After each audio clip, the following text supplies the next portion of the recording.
Olá, sejam bem-vindos a mais um vídeo aqui do canal Raiz do Valor. Eu sou o Felipe, o fundador desse canal, e eu vou falar hoje sobre a tributação de dividendos, que está em vigor desde o dia 1 de janeiro, e agora a gente já começa a ver quais são os primeiros impactos que tem, tanto para os empresários, como também na ótica do investidor, que é o que interessa aqui e é o foco do canal. E entendendo agora a origem da tributação dos dividendos, a gente vê que essa tributação surgiu a partir da Lei 15.270, que foi sancionada no dia 25 de novembro, agora de 2025, e prevê não só a isenção do imposto de renda para quem tem rendimento tributável, ou seja, funcionários que recebem um salário, diretores que recebem prolabore, até R$ 5.000, como também há uma redução no valor do imposto de renda para quem ganha até 7.350 por mês, isso também considerando os rendimentos tributáveis, e como uma forma de compensação pelo que o Estado vai deixar de arrecadar, zerando a alíquota para quem ganha até 5.000 e diminuindo a alíquota até 7.350, o Estado criou o que foi chamado de tributação de altas rendas. Essa tributação de altas rendas, ela se aplica a todo mundo que tiver um recebimento de lucros e dividendos a partir de 50 mil por mês. No entanto, existem algumas condições para que essa tributação ela se aplique mesmo a quem está enquadrado como altas rendas para o governo, e a gente vai entender quais são essas condições agora. Como eu falei, essa nova tributação ela se aplica à distribuição de lucros, e só relembrando, a distribuição de lucros ela foi isenta no Brasil da década de 90 até agora e continua parcialmente isenta, mas os lucros e dividendos já teve uma época no Brasil em que eles eram tributados. Isso não é uma novidade, nem é uma proposta apenas do governo atual, já foi discutido por vários outros governos, só que agora a gente viu essa proposta sair do papel e ser efetivada na prática. E aí, de forma simplificada, a gente tem duas etapas das quais a tributação de altas rendas ela deve ser considerada. Primeiro é a distribuição de lucros mensal. A partir do momento em que uma pessoa jurídica, uma empresa, distribuir lucro para uma pessoa física e esse lucro seja superior a 50 mil reais, vindo de uma mesma empresa para uma mesma pessoa física, essa distribuição ocorrendo no mesmo mês, e o recebedor, a pessoa física, sendo um residente aqui no Brasil, o que ultrapassar os 50 mil deve sofrer uma retenção de 10% na fonte. Ou seja, se você é um empresário ou um investidor que recebeu, vindo de uma mesma fonte, de uma mesma empresa, 55 mil em um mesmo mês, e você é um residente no Brasil,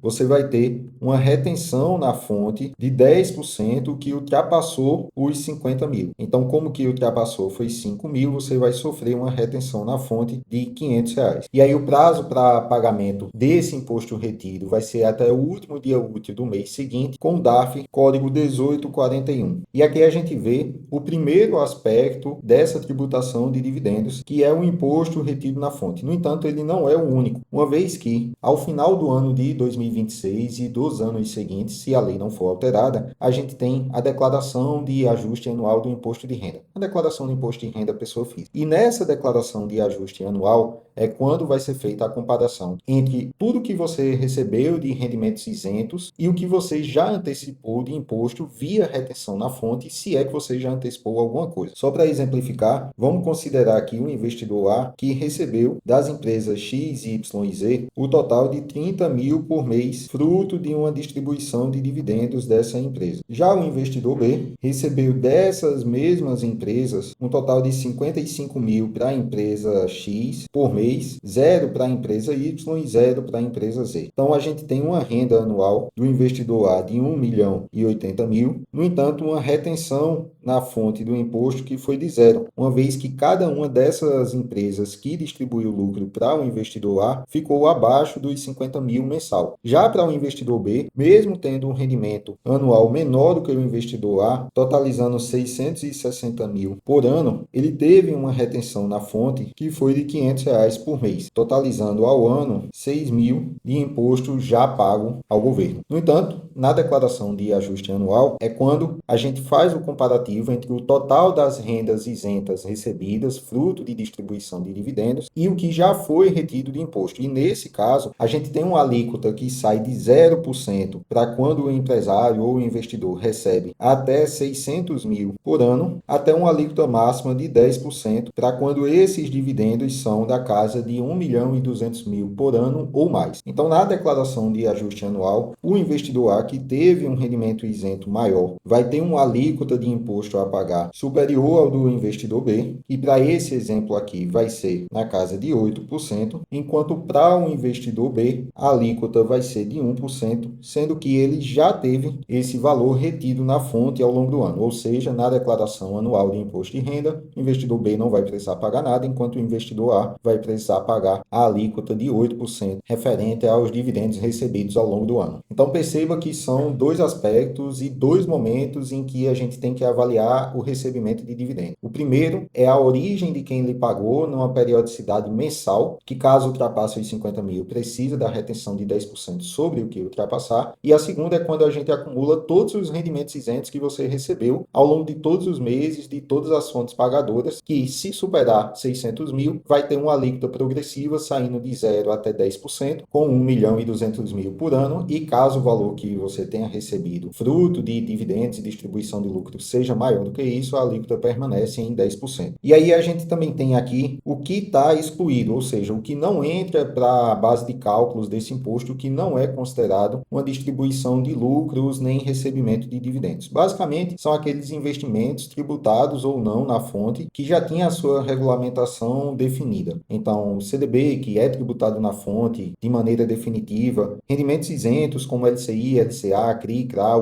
alguns tipos de debêntures, principalmente as incentivadas, que são as voltadas para investimentos em infraestrutura, fundos de investimentos imobiliários, os fundos de investimento em agro, entre outros. Se você quiser, dá uma olhadinha na lei que você vai conseguir ver quais são os investimentos que não foram afetados por essa nova tributação. E aí, a gente passa a ver agora o que é que está acontecendo na prática. A gente já tem praticamente 3 meses de aplicação dessa nova legislação e a gente começa aqui com um exemplo para funcionários, que são aqueles que foram os maiores beneficiados, principalmente para quem recebe até 7.350 por mês. Enquanto um funcionário que recebia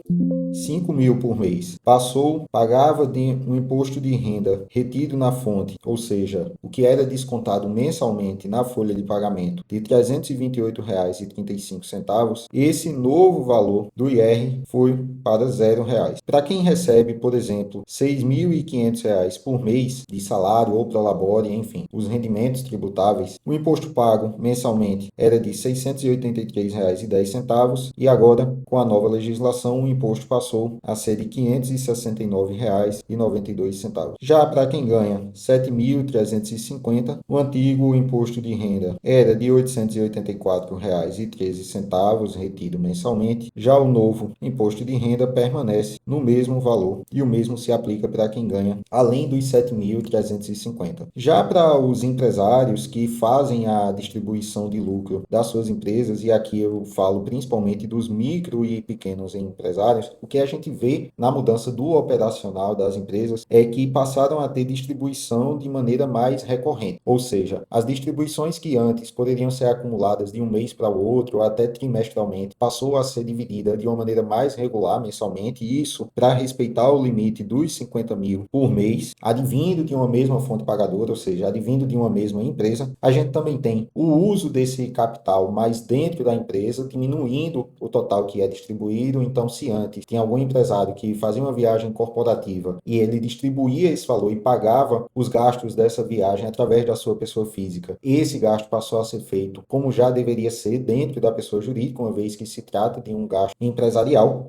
E outra mudança que também é perceptível é o aumento dos investimentos feitos através da própria pessoa jurídica. Se para distribuição de um determinado mês, aquele empresário já atingiu o limite dos 50 mil por mês, ele opta, ainda que seja de uma maneira temporária, por investir as quantias que sobraram através da própria pessoa jurídica e, a partir daí, em algum outro mês, quando for possível, ele faz a distribuição ou respeitando o limite dos 50 mil, ou então acumula para um período anual em que o somatório da distribuição de lucros seja menor e, consequentemente, ele vai ter uma alíquota sobre essa distribuição de lucros menor. Agora, olhando para a ótica do investidor, que é o que interessa aqui para a gente no canal, principalmente, a gente viu que as mudanças começaram antes do efeito prático da lei, ou seja, as empresas fizeram uma distribuição massiva dos dividendos no final do ano de 2025 e quem é investidor se aproveitou bastante do momento. Inclusive, a gente viu diversas empresas usando do dinheiro fruto de endividamento tomado para fortalecer o caixa e distribuindo esse valor direto para o acionista, ou seja, é bem provável que a partir de agora, em 2026, a gente veja as empresas diminuindo os seus níveis de dividendos, não só pela tributação, como também para recompor o caixa que foi desfeito agora no final de 2025, como é provável também que as empresas optem por remunerar os seus acionistas através de programas de recompra de ações. Então, na prática, para o acionista, ao invés de ele receber diretamente o dividendo, a empresa utiliza esse valor em caixa para recomprar as ações que estão no mercado, faz o cancelamento dessas ações que foram para a tesouraria da empresa e, consequentemente, o investidor passa a ter uma participação maior na companhia. Então, só exemplificando, se um determinado investidor possui uma ação de uma companhia que possui 100 ações, então a participação dele nessa companhia é de 1%. E aí vamos imaginar que o valor de cada uma dessas ações era de R$ 10 e ele iria receber um dividendo de R$ 5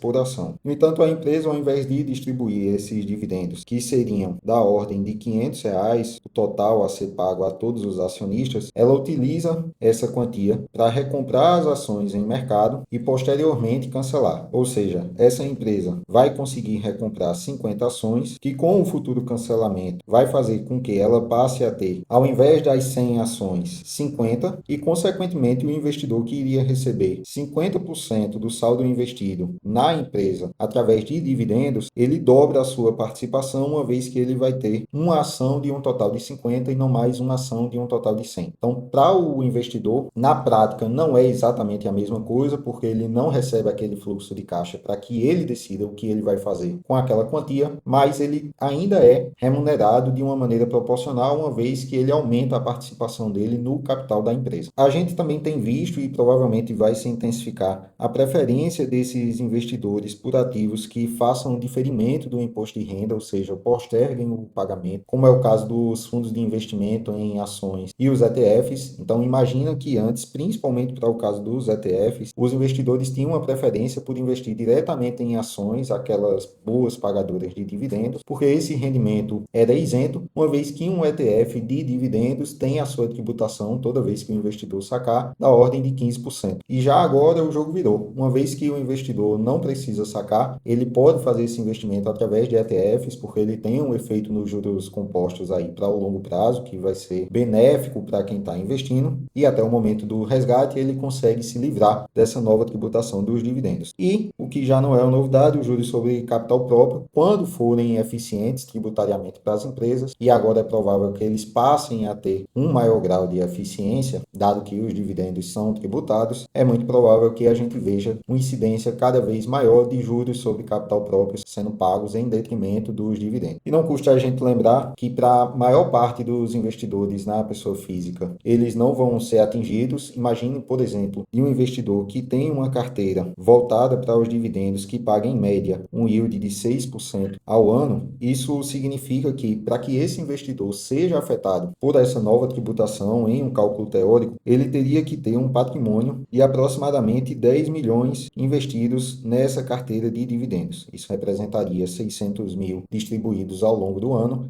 e a partir daí é quando esse investidor, que antes tinha uma alíquota zero sobre esse valor recebido, ele vai passar a ter uma contribuição sobre o que excedeu os 600 mil. Mas a gente tem que lembrar também que as empresas tomam boa parte das suas decisões pensando nos grandes investidores, e não só nos fundos de investimento, como também nos seus executivos e controladores. E é para esse pessoal que tem uma participação significativa no mercado acionário que vão existir os maiores impactos dessa nova tributação. E a partir daí a gente pode ver empresas optando por estratégias voltadas para o benefício desses grandes investidores, mas que também vai ter um impacto nos pequenos investidores das suas ações, tá bom? Se você gostou desse vídeo, não esquece de deixar o like, deixar o seu comentário, confere os outros vídeos aqui do canal. Tem vídeo falando sobre como você declarar os seus investimentos na declaração do imposto de renda agora, 2026, sobre a relevância dos recebimentos dos dividendos e também de comentários dos resultados das empresas aí referente ao quarto trimestre de 2025. Beleza? Valeu, um abraço e até a próxima.